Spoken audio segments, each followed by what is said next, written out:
So, hi everyone, it's me again, and I'm sorry that we had to cut off Etienne, but that was a fantastic talk, and I hope you all connect with her in the chat. We're moving on now to our very own Inda, my favorite person from Chatterbug. And the next presentation we have Inda, who is the Chief Learning Officer here at Chatterbug, and she's a total polyglot, educator and curriculum developer. She does it all. She was actually the very first employee at Chatterbug and created the methodology of the curriculum. And in Inda's talk, The End of Forgetting, she will explore the boundaries of memory and give us more insights on how we can learn to never forget. So I hope you're all paying attention and don't forget anything. Okay, I'm out. Thanks, Antonio, for that lovely introduction. And thanks, everyone, for joining in to my talk. Yeah, today I want to talk. Oh, wait, I need to mute myself. Just 1 second. Okay, otherwise I'm going to hear myself talk. That's not very nice. Okay, so yeah, today I want to talk about something that we are confronted with every single day, several times a day, which is our memory capacity. I have learned several languages as an adult, studied linguistics and second language education as well. So I know that the skill to remember is one of the fundamental skills to master a new language. And human memory is fascinating and powerful, and yet it constantly fails us. So you have probably learned Spanish for years, and yet you can't understand Despacito. Yeah, I know how frustrating that can be, right? So you probably don't know what you wore last Thursday, but you know what you wore at your best friend's wedding. And research suggests that you will forget 50% of all I say only 10 minutes after I finish this talk. And tomorrow you will remember 25%. And in a week, you will only remember 10% of everything I said. But obviously, it doesn't have to be that way. If we understand how our memory functions, we can become better learners, better teachers, and better communicators, obviously. But by understanding a little bit the neuroscience and learning some basic principles of psychology, we can use the science of memory to convey more powerful messages, messages that will resonate more because they will be more memorable. So we can create more effective systems that have the power to transform the way we learn languages today. And before anything, I'd like to answer the question of why does our memory suck so much? So we all know the feeling when our memory isn't on our side. So I want to tell you what the most common reasons are for this and how can we avoid forgetting, right? So reason number one, your brain doesn't care. The vast majority of memory problems are really related to motivation. The problem isn't that the brain is incapable of remembering. The problem is that it is struggling to find why something is worth remembering. So if your brain thinks that this information is important for your survival, it will remember it. That's why we don't need flashcards to learn that fire burns. And also, that's why we learn harder when the teacher was very, very scary. The hippocampus is the part of the brain that is involved in forming, organizing, storing memories. And the hippocampus is part of the limbic system. And the limbic system is the region that regulates emotions. So emotions play a big role in learning and in memory. Researchers are certain about that. So how can we create emotionally relevant experiences to help us memorize that Entschuldigung means I'm sorry in German? First of all, don't learn words because you want to know 1,000 words by the end of the summer, or because you want to collect points, or because you want to keep your streak.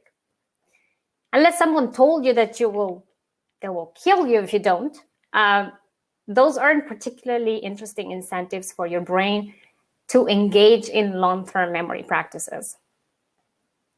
Learn a language, or anything else for the matter, because you have a project in mind, a goal that will give your brain enough thrill and excitement, but perhaps also some healthy levels of stress to motivate you to learn, so you can really survive and excel in that particular situation you have upcoming. And this can be a vacation, can be a regular face-to-face interaction, it can be a meetup event, it can be a person you want to flirt with, it can be something ambitious like I want to be the host of my own German masterclass videos. Something noble like I need to impress my parents-in-law. Whatever it is that will tell your brain, if I learn this, I will survive while trying to accomplish that other thing, is sufficient motivation to keep your brain engaged, sucking all the important information it possibly can. So I'm sure you know that emotions play a big role in learning and memory. Information that causes an extreme reaction, positive or negative, shocking or surprising, is easier to remember. So I hope you find this talk incredibly fascinating or shockingly disappointing. Either works for your memory. But I also hope that you're paying attention, because this is another super common reason for unsuccessful learning. So it's pretty hard to encode a new factual memory without paying full attention. For instance, I'm sure you have seen the Twitter logo enough times in your life. So let's see how well you have encoded that logo into your long-term memory. So without cheating, which of these descriptions are incorrect? And please go to the tab of the poll and answer. So the bird has 2 wings, the bird's mouth is open, the bird has no legs and no eyes. Which one is incorrect?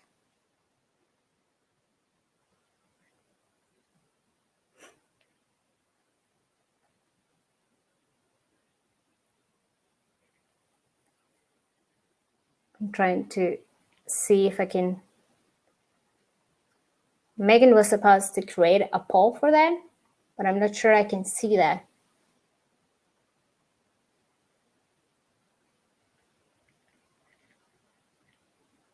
Megan?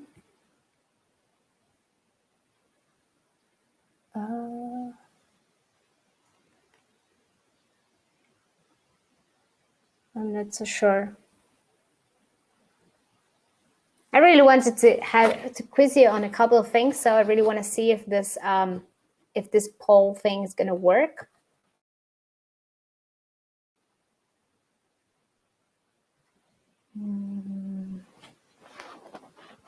And it seems I lost Megan.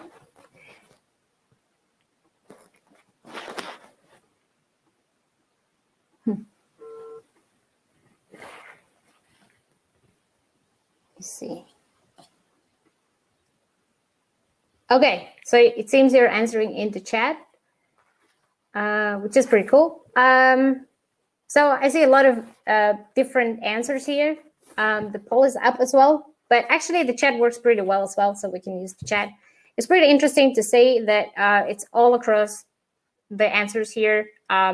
So you guys have really not encoded in your long-term memory, or some of you haven't, how the Twitter logo looks like.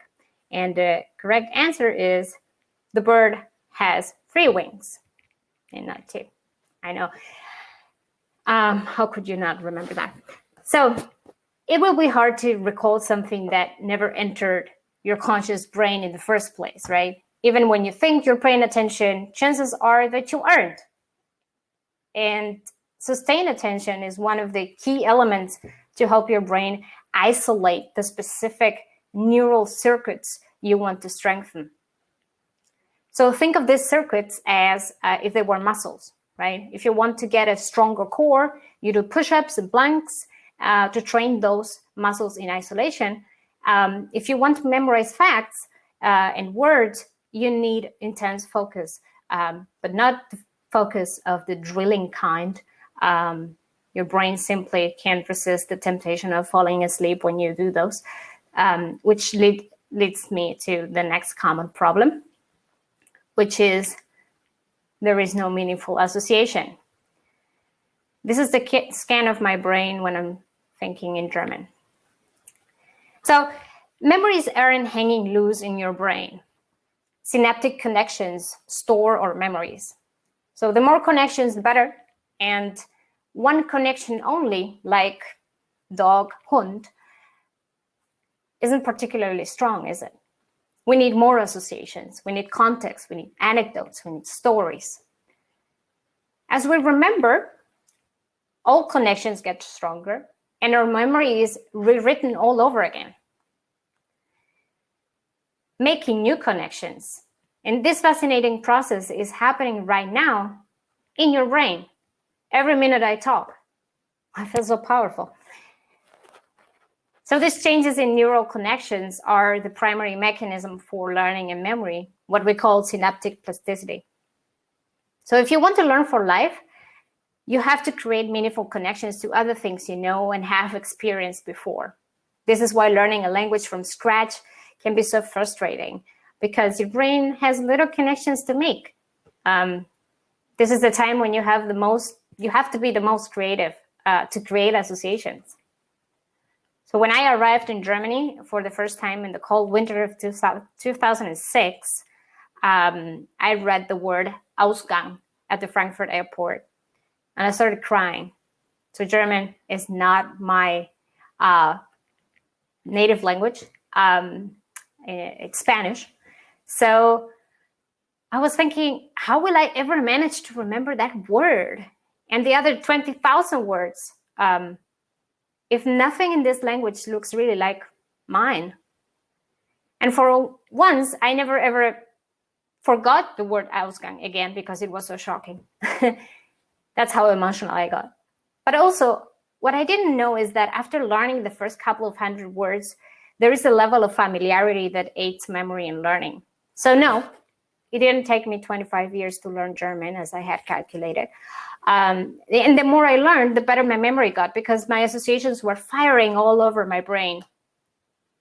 Another lesson I learned a little too late is that you can't force the amount of content you process at a time, which leads us to point number 4, just cognitive overload.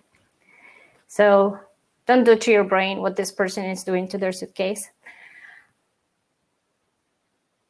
It's a very common problem. We overcharge our working memory with too much information. We want to remember everything. There is so much cool information out there, and we end up forgetting everything instead, right? So researchers have studied this over and over again. Our working memory can only hold so much information at a time. If your entire brain was a hotel, the working memory would be the lobby. There is no way you can get into the hotel without successfully entering the lobby.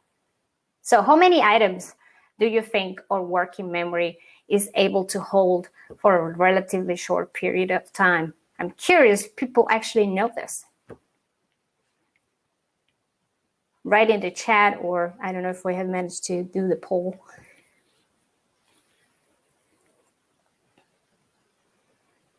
Oh, we have a poll now. Great. So you can vote.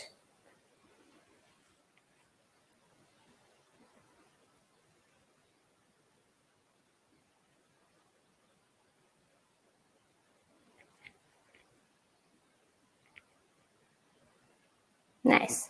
Yeah, it seems people know this. Most people know. This is great. So it's the magical number 7 plus or minus 2. It's one of the most highly cited papers in psychology. That's probably why you know it. It's written by a Harvard guy called Miller. So sometimes you will hear of Miller's law. So 7 plus or minus 2. And I couldn't resist the temptation to test this theory with this distinguished group today. So I'm going to show you my shopping list. It's 12 words in English. I'll give you a moment to memorize the items on the list. Later, I will give you a few seconds to type all the words you remember. But it's very, very important. You can't send them until I tell you to send them. Otherwise, you'll be helping others. And we don't want to help other people.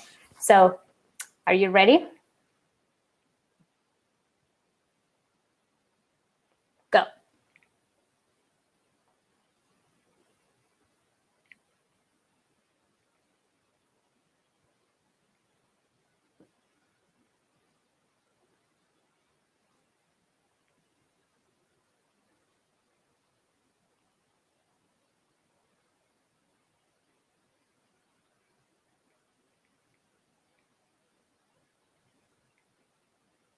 Okay. Please, no cheating, no writing, just in your memory.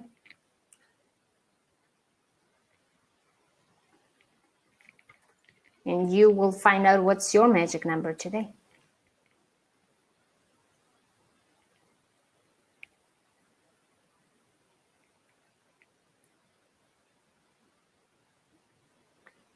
Okay, so I will just, oh no. Okay, I'll just go back here so you don't see it anymore. I'll distract you for a little bit and then I will test your memory. So, unlike men, not all memories are created equal, nor stored through the same process or accessed in the same way. It's much more complex than that, right? Memories, some memories we process unconsciously and without much effort, like the events of our life. And some are more abstract. So we need to more conscious memory training, like learning the name of the 8 planets or my grocery list, for example. So now I want you to type the grocery list for me now. Start typing, but don't send any messages yet.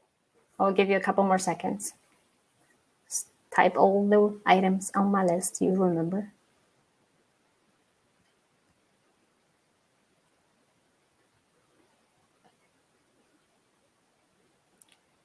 Don't send them yet, please. Type all the ones you can remember. First type, don't send. 5 more seconds. Nicole, don't send.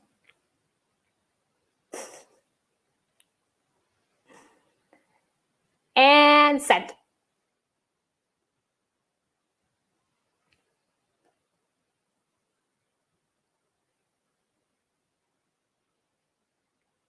Oh, awesome.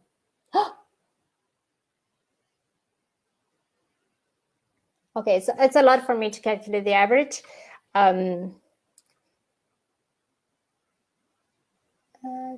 3, but it seems that Miller was about right.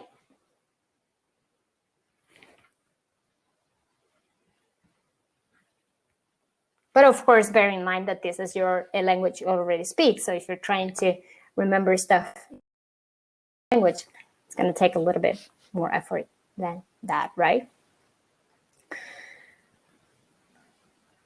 So the last point is, because we have been talking about working memory, and now you know what's the capacity of your working memory. Hopefully you can count how many words you could remember, and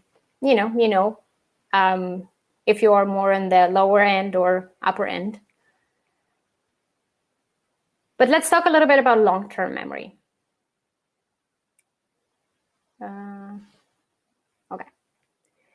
So most of us have learned at school the most ineffective way of conscious memory training, which is rote memorization. So no wonder we approach language learning the same way, right? Like either be with flashcards, which is, by the way, much better than lists. But we think that by repeating however much it would take, we'll actually remember the several thousand words we need to remember. And that's neither the most efficient nor the most fun way to learn. So by using context and other useful tricks, we can circumvent a lot of the boring drilling. Now I'm going to show you a tiny adaptation of the famous poem, The Raven. So this time I will read you the poem, and again, you'll type afterwards all the words you can remember. And let's see if this time you could remember a couple more than my grocery list.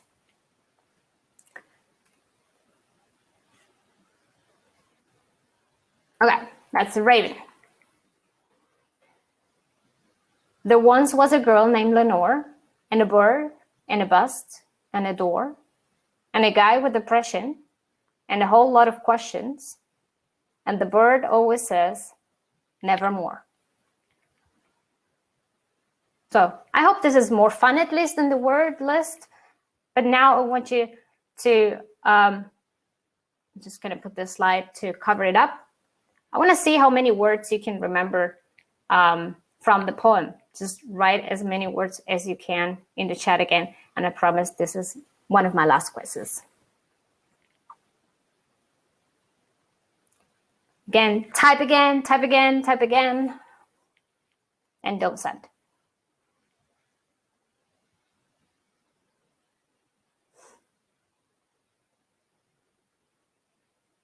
And Edgar Allan Poe is probably hating me right now for killing his poem. And can you send now how many words you remember? There was a girl named Lenore. Okay, that resonated with people.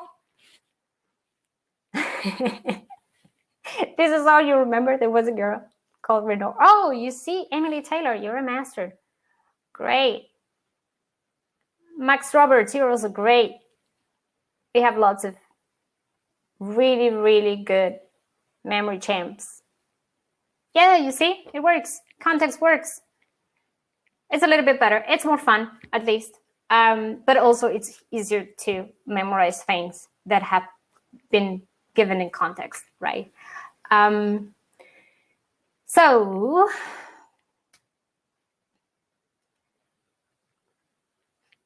sorry, I'm very confused with my slides today. Okay, how can we make long-term memory happen?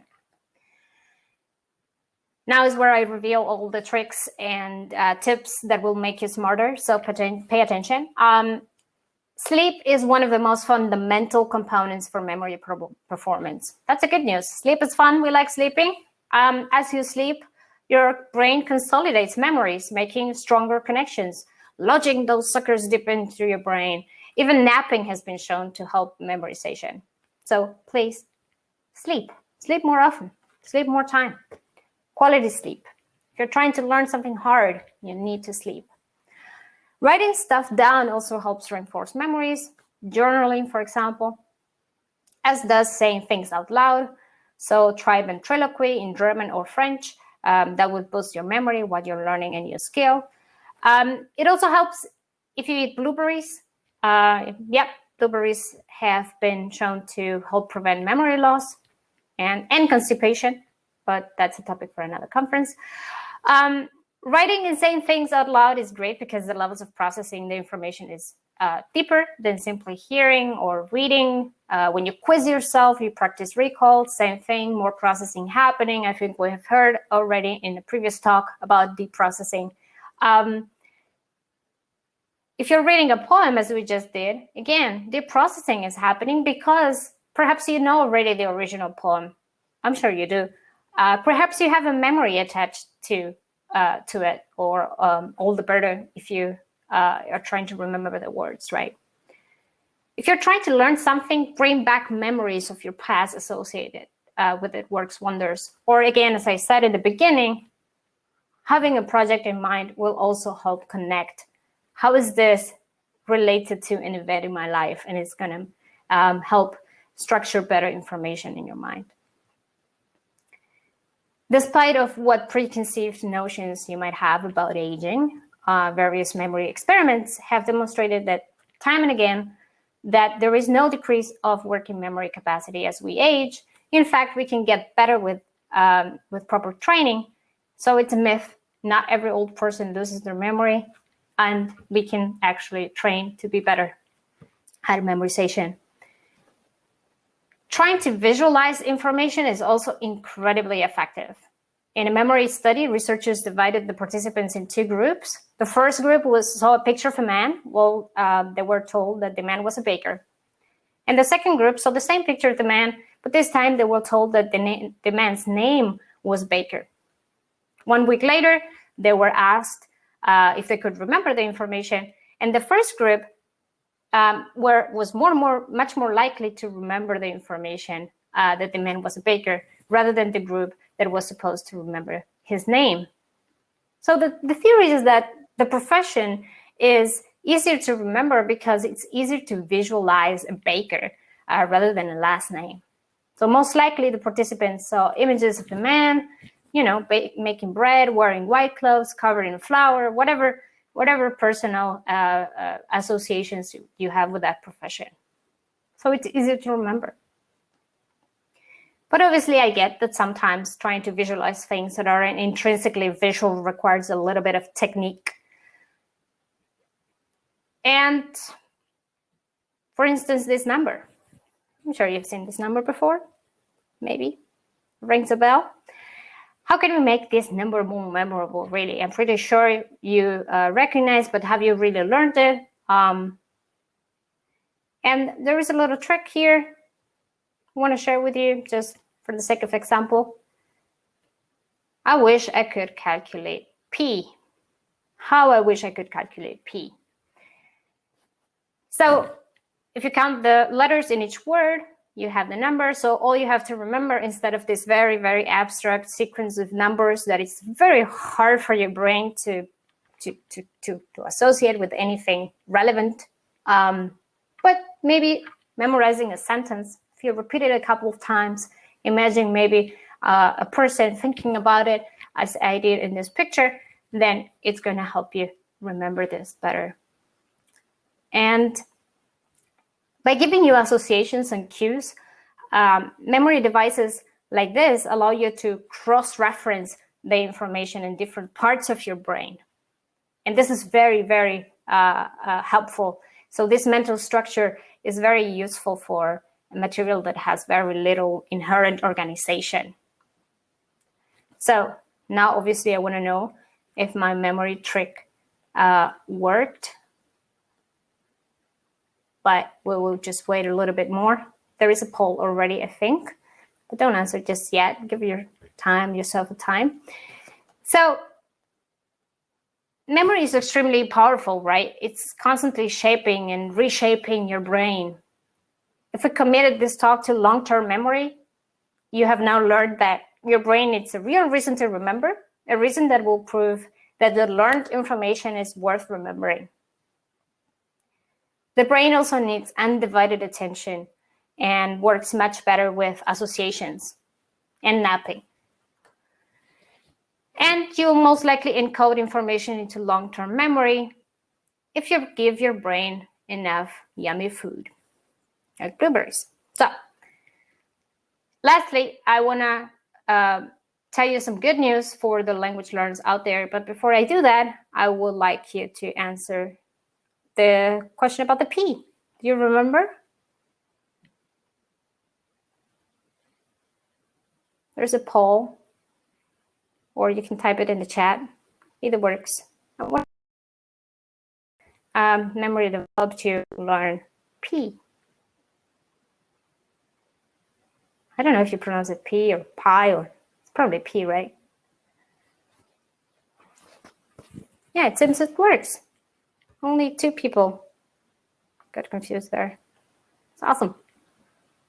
So try create memory devices that are somehow more relatable to you. And if you are a person that has an easy time with words, then try to memorize numbers using words. If you are a musical person, then try to learn using music. If you enjoy the art of moving. Some people do that. There is some memory techniques where people will remember grocery lists by making interpretative dances of bananas and whatnot. So find a way, whatever is easier for your brain to connect it. So the good news. Language experts seem to agree that after we acquire our first 1,000 words through intentional learning, vocabulary acquisition happens mainly through extensive language exposure. So we learn vocabulary as a byproduct of reading and listening out of the boundaries of classical instructional settings. So on average, a competent speaker, as I said before, speaks around 20,000 words. But once you know a couple hundreds, you become pretty good at predicting meaning and memorizing it too. So no, you don't need 20,000 flashcards and 10,000 memory devices to become the competent speaker. You just need enough hours of talking and Netflix and TikTok and audiobooks and memes and whatever is fun for you. So I hope you find this useful and enjoy the rest of the conference. Thanks for watching. Thank you, Inda. I'm sorry we went over time a little bit, so I didn't want to interrupt you too much, but came in to tell you it's pie, and blueberry pie is a good link to help your memory. So thank you so much for participating so well in the chat, everyone. And I'm really happy that a lot of your talk, Inda, really resonated with the audience. So yeah, we'll be right back in a few minutes we're just going to set up the next talk, and Megan will be back again. But thank you, Inda, so much. And I hope you can connect with some of the people in the chat and everything. So thank you. This was great. Yes, if you have questions, I'll be in the chat. Okay, Thanks. See ya. Bye-bye.